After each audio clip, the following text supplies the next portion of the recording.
Dip in the Pool, read by Geoffrey Palmer. On the morning of the third day, the sea calmed. Even the most delicate passengers emerged from their cabins and crept into the heatless January sun. This sudden calm created a more genial atmosphere over the whole ship. By 8 o'clock, the main dining room was filled with people eating and drinking with the assured air of seasoned sailors. The meal was not half over when the passengers became aware that the ship had started rolling again. The movement of the ship became rapidly more violent, and only 5 or 6 minutes after the first roll had been noticed, she was swinging heavily from side to side. At last, the really bad roll came, and Mr. William Botibol, sitting at the purser's table, saw his plate sliding away. "Going to be a dirty night," the purser said. Most of the passengers continued with their meal. A small number got to their feet and threaded their way between the tables and through the doorway. "Well," said the purser, "there they go." When the eating was finished, and the coffee had been served, Mr. Botibol stood up and carried his cup of coffee around to a vacant place next to the purser. He seated himself and began to whisper urgently in the purser's ear. "Excuse me," he said, "but could you tell me something?"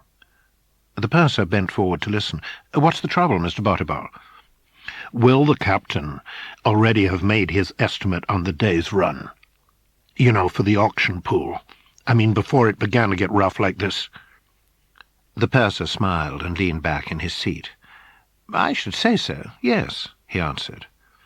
"About how long ago do you think he did it?" "Sometime this afternoon. Around 4 o'clock, I should guess." "How does the captain decide which number it shall be?" The purser looked at the anxious, frowning face of Mr. Botibol, and he smiled. "Well, you see, the captain has a conference with the navigating officer, they study the weather, and then they make their estimate."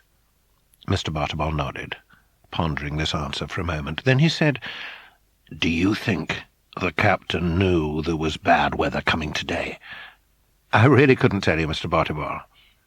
"If this gets any worse, it might be worth buying some of the low numbers. What do you think?" "Perhaps it will," the purser said. The others at the table had become silent, and were trying to hear, watching the purser with that desperately straining, listening look that comes when you are hearing something straight from the horse's mouth. "Now, suppose you were allowed to buy a number. Which one would you choose today?" Mr. Botibol whispered. "I don't know what the range is yet," the purser patiently answered. "They don't announce the range till the auction starts after dinner." At that point, Mr. Botibol stood up.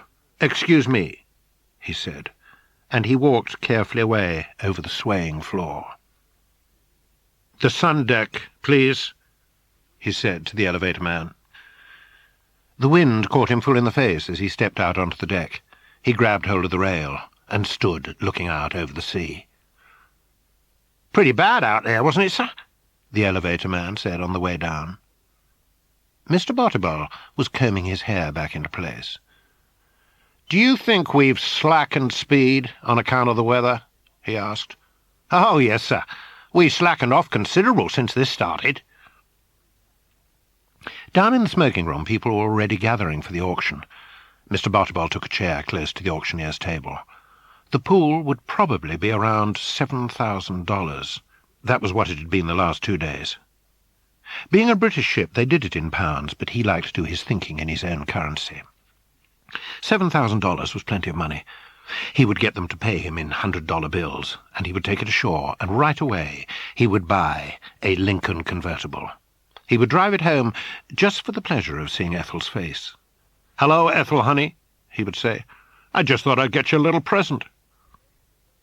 The auctioneer was standing up. "Ladies and gentlemen," he shouted, "the captain has estimated the day's run, ending midday tomorrow, at 515 miles. As usual, we will take the 10 numbers on either side of it to make up the range. And, of course, for those who think the true figure will be still farther away, there'll be low field and high field sold separately as well. Now we'll draw the first number out of the hat. Here we are. 512. The room became quiet. People sat still in their chairs, all eyes watching the auctioneer. There was a certain tension in the air, and as the bids got higher, the tension grew. Number 512 was knocked down for £110. The next 3 or 4 numbers fetched roughly the same amount. "Lowfield!" the auctioneer called out. "The next number is Lowfield." Mr. Bottiboll sat up very straight. He would wait until the others had finished bidding, then he would jump in and make the last bid. He had figured that there must be at least $500 in his account at the bank. That was about £200. This ticket wouldn't fetch more than that. "As you all know," the auctioneer was saying, "Lowfield covers every number below the smallest number in the range. So, if you think this ship is going to cover less than 505 miles in the 24 hours ending at noon tomorrow, you'd better get in and buy this number. So what am I bid?" It went up clear to £130. Others, besides Mr. Bottiboll, seemed to have noticed that the weather was rough. 140, 50. There it stopped. The auctioneer raised his hammer. "Going at 150, 60, Mr. Bottiboll called, and every face in the room turned and looked at him. 70, 80, 90, 200, Mr. Bottiboll called. He wasn't stopping now. There was a pause. "Any advance on £200? "Sit still," he told himself. "Hold your breath. No one's going to bid you up." "Going for £200! Going!" Mr. Bottiboll held his breath. "Going! Gone!" The man banged the hammer on the table. Mr. Bottiboll wrote out a cheque and handed it to the auctioneer's assistant. Then he settled back in his chair. He did not want to go to bed before he knew how much there was in the pool. They added it up after the last number had been sold, and it came to £2,100. That was around $6,000. That was enough. He could buy the Lincoln convertible. With this gratifying thought, he went to his cabin. When Mr. Bottiboll awoke the next morning, he lay quite still, listening for the sound of the gale, waiting for the roll of the ship. There was no sound of any gale, and the ship was not rolling. He jumped up and peered out of the porthole. The sea was smooth. The ship was moving through it fast. Mr. Bottiboll turned away and sat down on the edge of his bunk. He hadn't a hope now. One of the higher numbers was certain to win it. What would Ethel say? It was not possible to tell her he had spent almost all of their 2 years' savings on a ticket in the ship's pool. There was no point in pretending that he had the slightest chance now. Not unless the ship started to go backwards. Maybe he should ask the captain to do just that. Offer him 10% of the profits. Mr. Bottiboll started to giggle. Then very suddenly he stopped. For it was at this moment that the idea came. Well, he thought, why not? The sea was calm, and he wouldn't have any trouble keeping afloat until they picked him up. The ship would have to stop and lower a boat, and the boat would have to go back to get him, and then it would have to return to the ship. It would knock 30 miles off the day's run. That would do it. Lowfield would be sure to win then. Just so long as he made certain someone saw him falling over. And he'd better wear light clothes, something easy to swim in. Sports clothes, that was it. He would dress as though he were going up to play some deck tennis. Just a shirt and a pair of shorts and tennis shoes. What was the time? 9:15. Have to do it soon. The time limit was midday. Mr. Bottiboll was frightened and excited when he stepped out onto the sundeck. Nervously he looked around him. There was only one other person in sight, an elderly woman who was leaning over the rail staring at the sea. He stood still, examining her carefully from a distance. Yes, she would do. She would probably give the alarm just as quickly as anyone else. But wait, there were 2 possible reasons why she might fail him. Firstly, she might be deaf and blind. All he had to do was check, by talking to her beforehand. Secondly, the woman might herself be the owner of one of the high numbers in the pool, and as such would have reason for not wishing to stop the ship. Check on it first.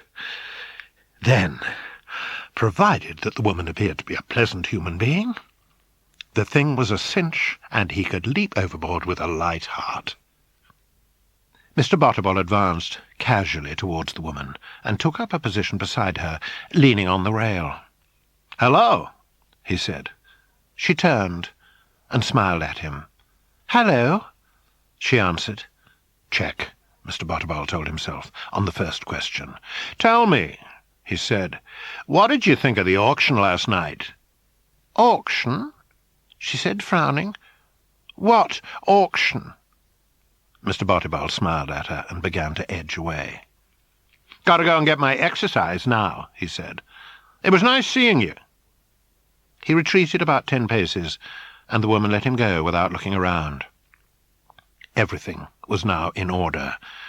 The sea was calm, he was lightly dressed for swimming, and there was this pleasant old woman to give the alarm. It was a question now only of whether the ship would be delayed long enough to swing the balance in his favour. He advanced slowly to a position at the rail, about 20 yards away from the woman. He peered over the side of the ship. It was a long drop. He must jump straight and land feet first. The water seemed cold and deep and grey, and it made him shiver to look at it. He climbed up onto the wide wooden top rail, stood there poised, balancing for 3 terrifying seconds. Then he leapt up and out as far as he could go, and at the same time he shouted, "Help! Help! Help!" as he fell. Then he hit the water and went under. When the first shout for help sounded, the woman who was leaning on the rail started up.